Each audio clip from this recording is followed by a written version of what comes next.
millions of people are truly unhappy at their jobs. You need to seek, search, and discover other alternative opportunities. For example, you have AI, ChatGPT, you have your smartphone, and number three, you have you. You are intellectually intelligent.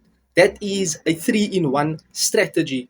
Your smartphone, AI, ChatGPT, and you that can actually allow you to now open yourself up and to craft, design your own future, your own career path for yourself to make your life so much more easier, especially your financial situation.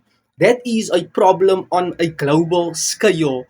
If you can, many people get divorced because of finances, and the system teaches you to basically be one minded, just to focus on having a job, which is not enough.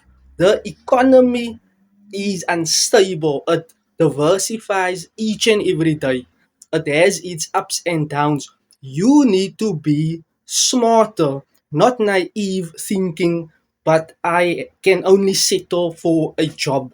You need to actually open your mind to a broader perspective to design and craft your own career path so that you can influence and impact other people to actually follow their gut feeling on what is right and what is necessary to do.